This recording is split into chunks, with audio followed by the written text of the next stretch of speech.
행복하시죠? 네. 옆에 계신 분에게 나는 당신 때문에 행복합니다.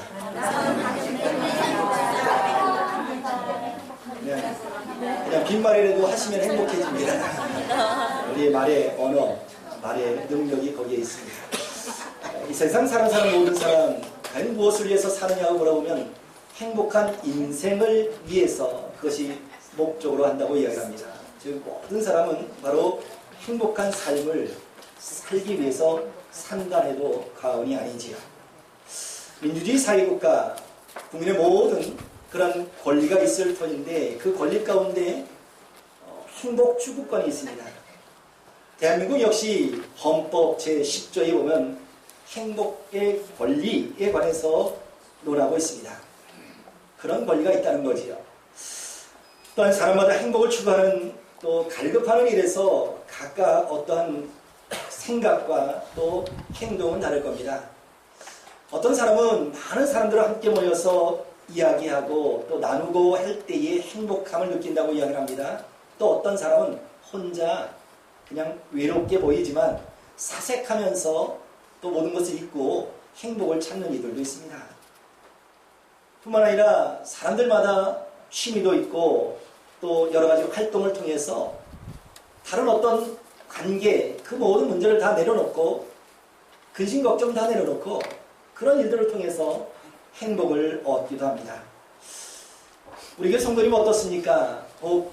먹는 일에 참 어떻게 보면 이제 그 일을 기뻐하시는 분들도 있어요. 그래서 먹음으로 행복하다는 그런 분들도 간혹 있습니다. 여행을 통해서도 행복해지고 이야기합니다. 자, 그렇다면 그리스도인 된 저와 여러분은 과연 어디에서 이런 행복을 찾아야 하고 또 찾을 수가 있을까요? 우리는 성경을 보면서 통쾌한 일들을 경험하게 되지요. 그것은 주의 말씀 가운데 역설의 진리라고 하는 놀라운 은혜를 우리에게 주고 있습니다. 즉 폐색이 짙던 그러한 상황 속에서 놀랍게 그 끝에 하나님께서 역전시키는 그런 일들이 성경 속에는 수없이 많이 기록되어져 있습니다. 이런 의미로 볼 때 행복이라는 것은 과연 우리에게 어떻게 주어지는가? 우리가 생각해보면 행복이라는 것은 불행이 없을 때 행복하다라고 우리는 생각합니다. 그런데 그렇지 않다고 이야기를 합니다. 우리는 솔직히 말해서 이렇게 해석을 할 수 있어요. 불행이 없는 것은 행복이 있다라고 이야기하지만 그렇지 않다는 거지요. 즉 행복이라는 것은 어떻게 만들어가느냐. 즉 이런 불행을 잘 다스리고 또 불행을 잘 취급할 때 거기에서 행복이라는 그러한 사실 또 그런 환경이 주어진다고 이야기합니다. 우리가 좋아하는 행복이라는 것은 복권같이 1억 천금으로 얻어지는 것이 아닙니다. 우리가 행복을 누리려면 좀 더 소박하고 또 자신에게 주어진 작은 일에 대해서 그 일들을 사랑하고 또한 자신의 내면의 소리에 충실할 때 그것 속에서 크지는 않지만 작은 것부터 행복이 느껴지고 경험될 수 있습니다. 누군가 한결같이 내게 힘이 되어주고 내 곁에 있어주는 것, 이것이 우리에게 얼마나 큰 행복인지 모릅니다. 누군가 기억 속에 좋은 의미 또 선한 인식으로 오래도록 추억되는 그런 사람 또 회자되는 그런 사람은 행복한 사람입니다. 자, 그렇다면 우리는 어떤 종류의 사람일 것 같습니까? 누군가 내 편이 되어주는 사람, 나의 실수, 나의 잘못으로 인해서도 끝까지 그것을 감싸주고 덮어주고 신뢰해주는 그런 사람이 저희 여러분의 주변에 얼마나 된다고 생각하십니까? 나에게 용기를 주고 또 격려해주고 또 함께 동고동락해주는 그런 사람이 있다면 그 사람은 진정으로 행복한 사람입니다. 그리고 누군가에게 오래도록 기억되어주는 것, 이런 사람은 진정 행복한 사람이라는 거지요. 그런데 이제 이것보다 더 행복한 사람이 있다라고 이야기를 합니다. 그 사람이 누구냐면 즉 앞서 이야기해 주는 것처럼 자신에게 많은 사람이 있어주는 그 당사자에게는 행복하다고 이야기하지만 이거보다 더 행복한 사람은 그와 함께 해주는 그 사람, 바로 그 사람이 행복한 사람이고 오래도록 기억에 추억에 남는 그런 사람이 행복한 사람이라고 이야기를 합니다. 우리는 여기서 이제 전자와 같은 사람도 행복하고 후자와 같은 그런 사람도 행복한 것을 알 수 있습니다.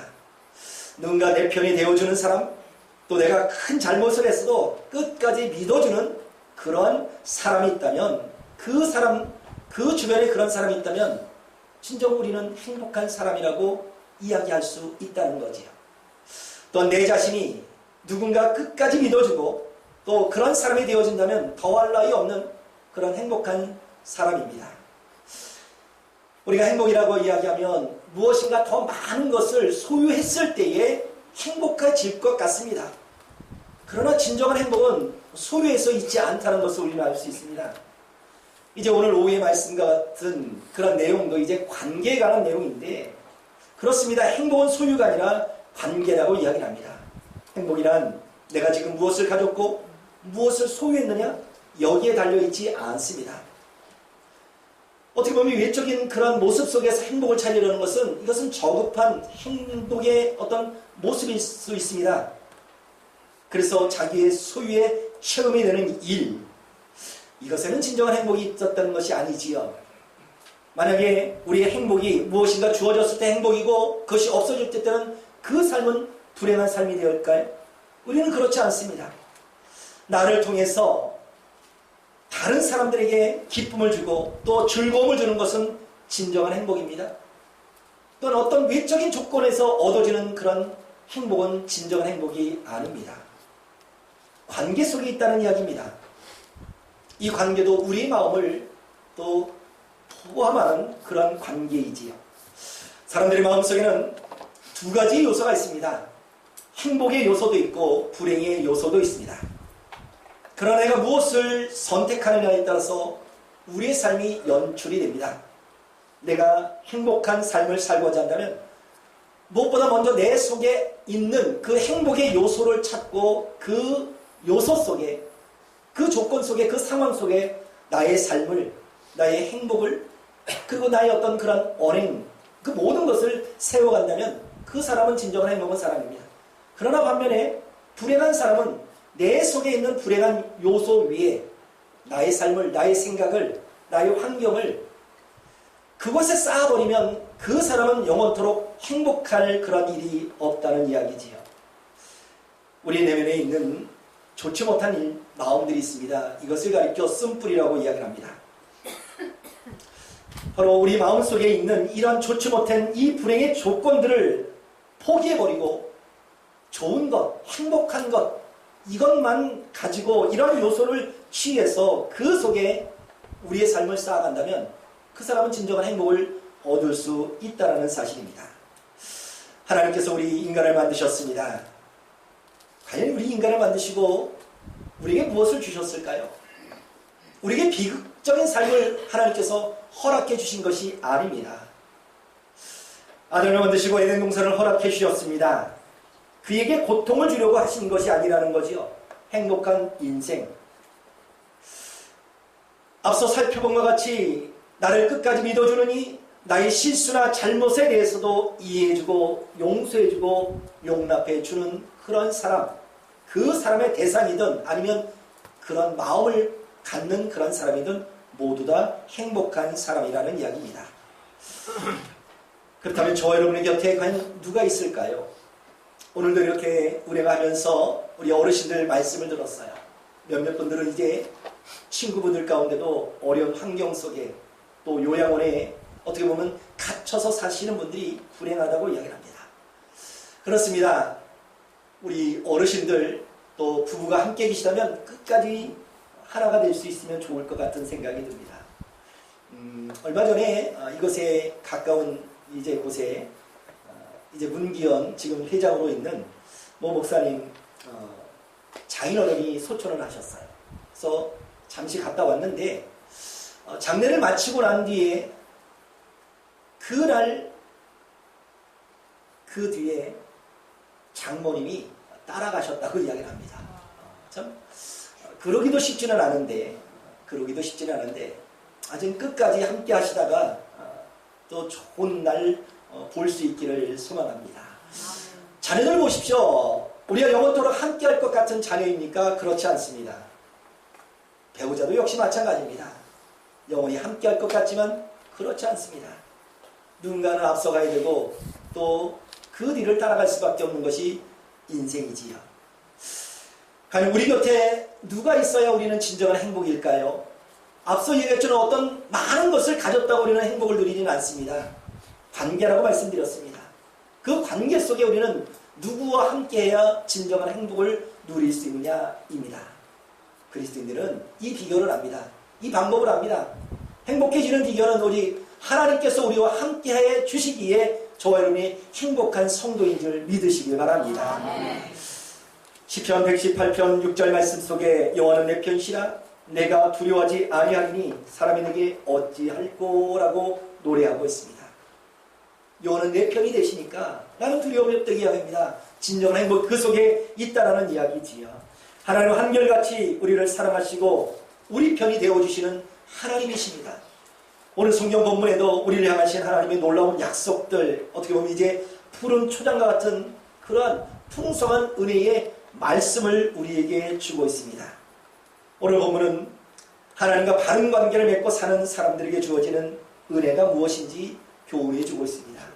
그리고 행복한 성도가 되라 라고 말씀해 주고 있습니다. 그 은혜의 말씀이 첫 번째로 너를 건지리라 라고 약속해 주셨습니다. 하나님의 인간의 시작과 끝을 아시는 하나님이십니다. 사람마다 자신에게 주어진 삶과 인생 속에서 겪는 여러 가지 일들, 그것이 뭐 좋은 일들뿐만 아니라 좋지 않은 그런 고난도 있습니다. 하나님 우리와 함께 하시는데 우리가 행복하고 우리가 기쁠 때만 함께 하십니까? 그렇지 않습니다. 하나님 우리의 생사화복을 주장하시는 하나님이시라고 말씀하고 있지요.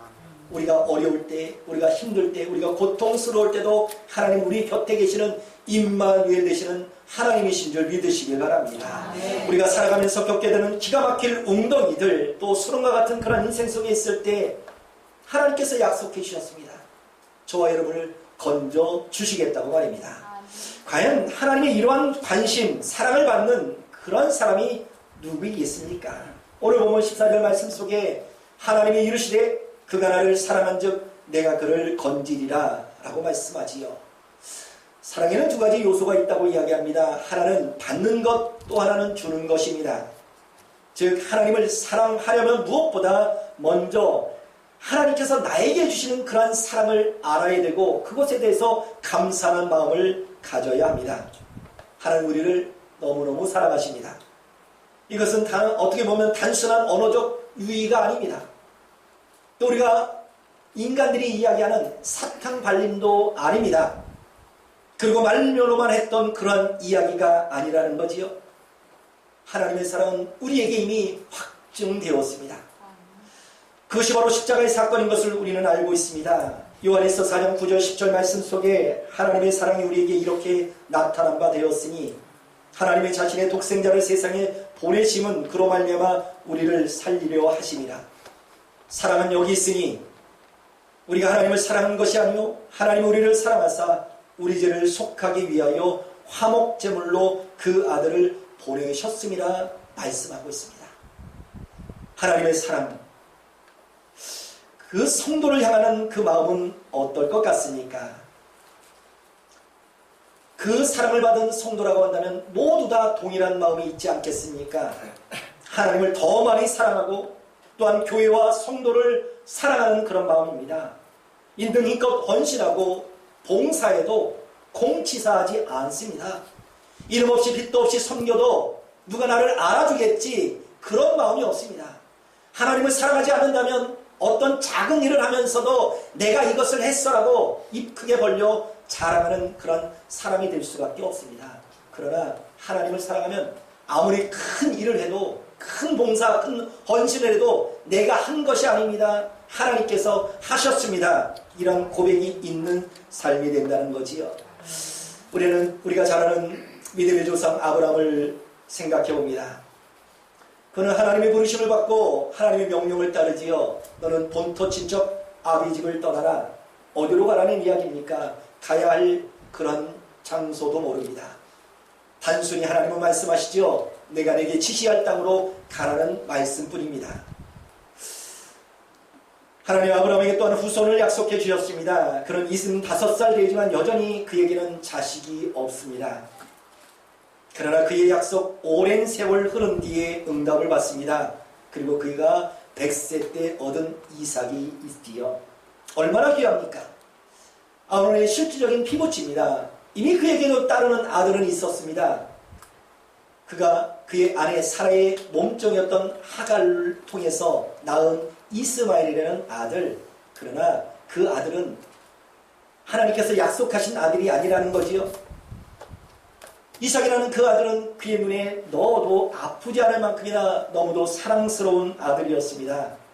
그런데 어느 날 하나님은 청청병력과 같은 그런 명령을 하십니다. 그 명령은 곧 이삭을 번제물로 바치라는 명령입니다.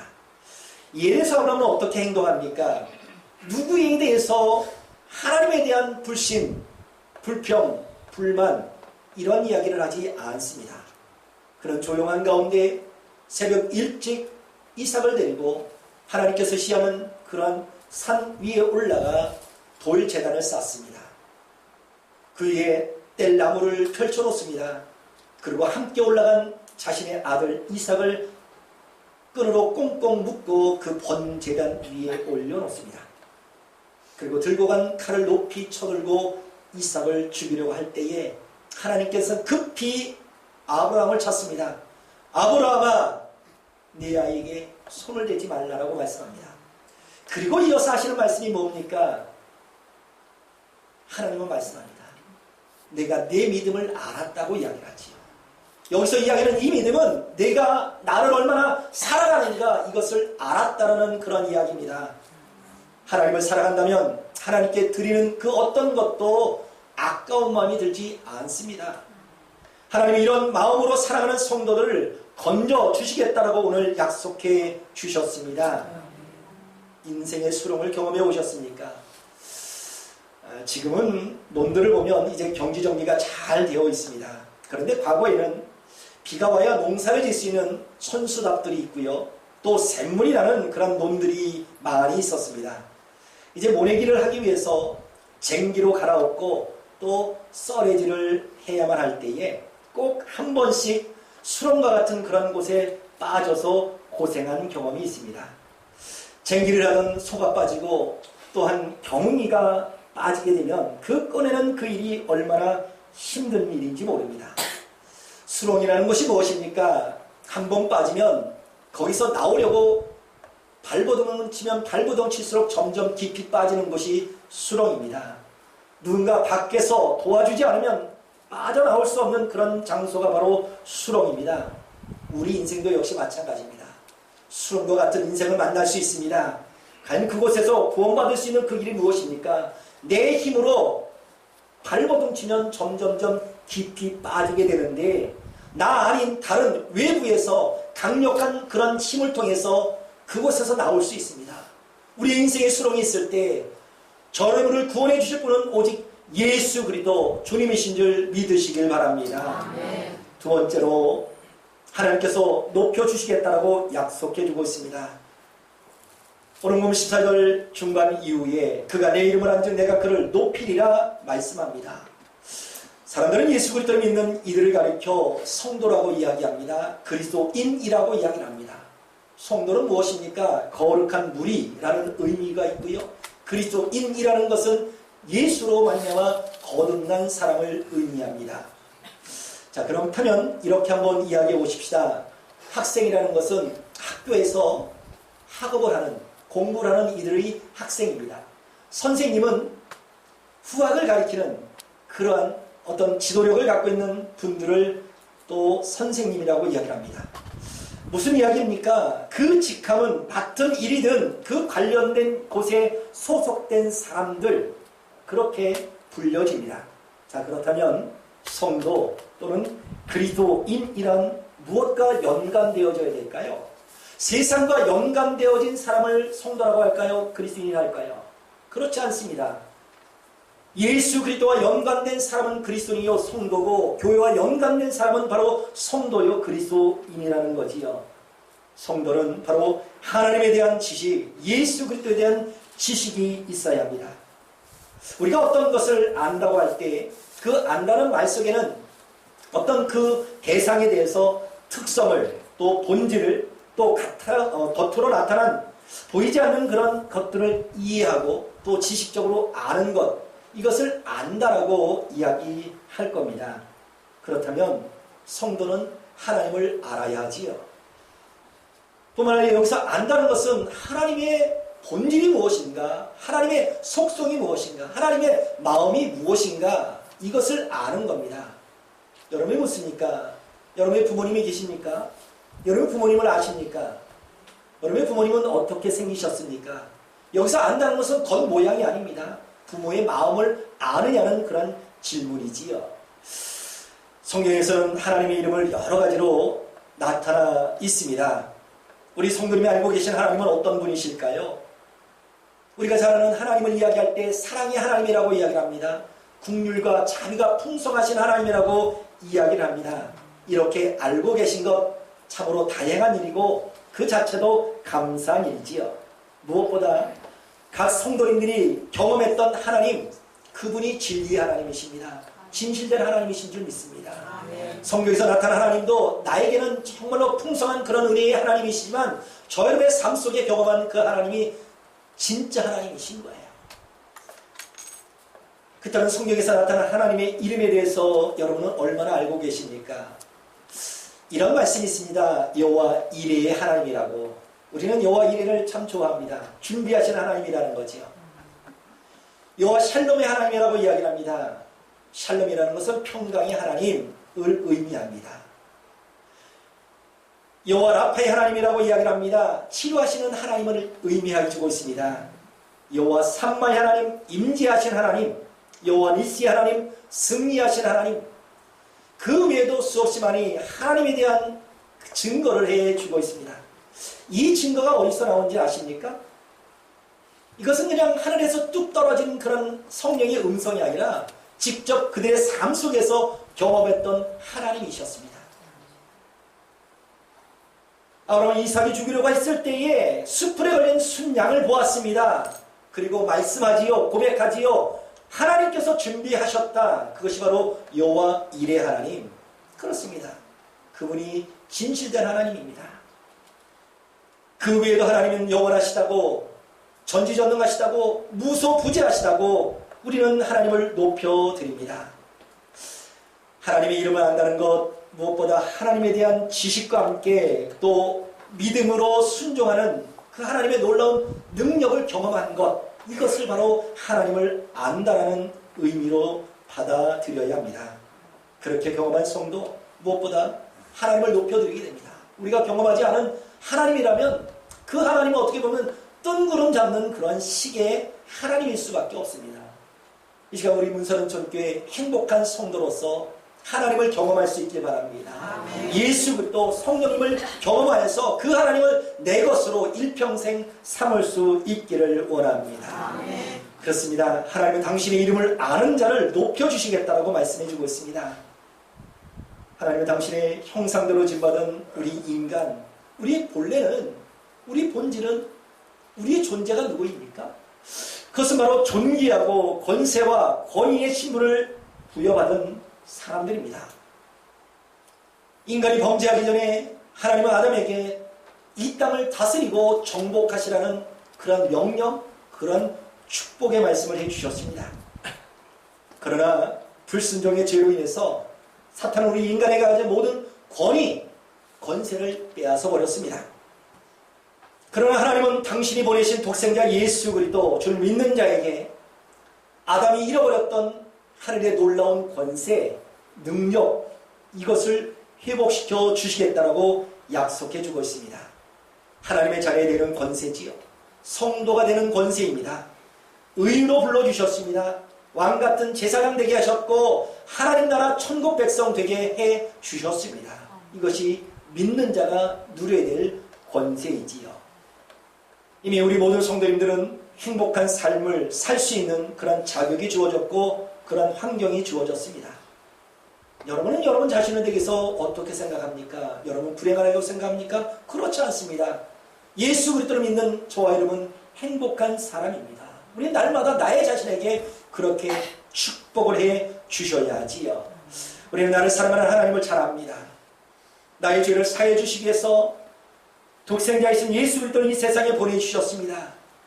뿐만 아니라 십자가의 대속의 제물이 되게 해주신 분이 바로 예수 그리스도라는 것을 알고 있습니다. 이런 우리를 하나님은 높여주시겠다라고 말씀합니다. 이런 성도를 우리는 이렇게 이야기하지요. 행복한 사람에게로 말입니다. 여러분 하나님을 아는 지식이 있습니까? 하나님을 어떻게 알고 계십니까? 그분 여러분 너무너무 사랑해 주시는 그런 하나님, 나를 위하여 당신의 모든 것을 포기하신 하나님, 이것을 아는 것, 여호와 이름을 아는 것, 이것이 진정한 행복한 성도인 줄 믿으시길 바랍니다. 마지막으로 간구할 때 응답해 주시겠다라고 주님 우리에게 약속해 주셨습니다. 오늘 15절 말씀 속에 그가 내게 간구하리니 내가 그에게 응답하리라. 그들이 환난 당할 때 내가 그와 함께하여 그를 건지고 영원롭게 하리라 말씀하십니다. 우리 성도들에게 있어서 믿음 생활 하시면서 가장 먼저 배우는 게 있습니다. 누가 가르쳐주지 않아도 배우는 것이 있는데 그것이 기도라는 겁니다. 기도란 우리의 소망, 우리의 소원을 하나님께 아뢰는 거지요. 하나님께 구한다는 것은 우리의 어떤 마음으로 하나님께 구합니까? 그냥 빈말로 하지 않습니다. 철저히 하나님을 신뢰하는 마음, 하나님을 믿는 그 믿음, 내가 간구하는 것 하나님께서 반드시 응답해 주리라 라는 그런 믿음으로 기도하는 것, 이것이 기도하는 자의 자세입니다. 믿음 없이 기도한다는 것은 기도하는 이에게 전혀 도움이 되지 않지요. 이런 말이 있습니다. 우는 아이에게 젖을 준다. 이 말은 이 우는 아기가 내가 울면 엄마가 또 주변에 있는 어떤 사람이 나에게 젖을 주겠지? 이런 신뢰로 하는 것이 아니죠.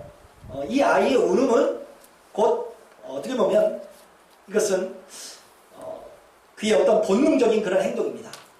그런데 이렇게 본능적인 행동을 통해서도 하나님께서는 젖을 먹여주시는 그런 의리를 허락해 주십니다. 기도라는 것은 단순히 우리의 부족, 이것을 하나님께 아뢰는 것이 아니라 그 속에 놀라운 어떤 영적의 모습이 담겨져 있습니다.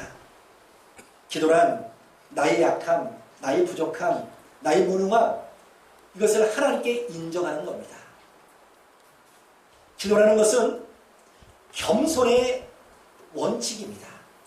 겸손의 출발이 바로 기도입니다. 여러분 자신 한번 생각해 보십시오. 여러분이 교만하다면 절대 하나님께 기도하지 않습니다. 왜 그렇습니까? 하나님 없이도 되는데 왜 기도합니까? 하나님 없이도 다 이루고 하나님 없이도 나의 소망, 나의 어떤 원하는 그 모든 것 내 힘으로 내 능력으로 다 할 수 있는데 무엇이 부족해서 기도합니까? 기도라는 것은 하나님 저는 부족합니다. 저는 나약합니다. 연약합니다. 나는 무능합니다. 이것을 보여주는 겸손의 출발이 바로 기도라는 거지요. 하나님의 은혜가 어디서 옵니까? 낮은 곳으로부터 옵니다.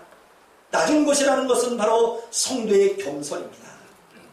겸손한 자를 가까이 하신 하나님, 바로 간구하는 이들의 기도를 들으시는 하나님, 진정 기도하는 자가 행복한 성도가 되는 줄 믿습니다.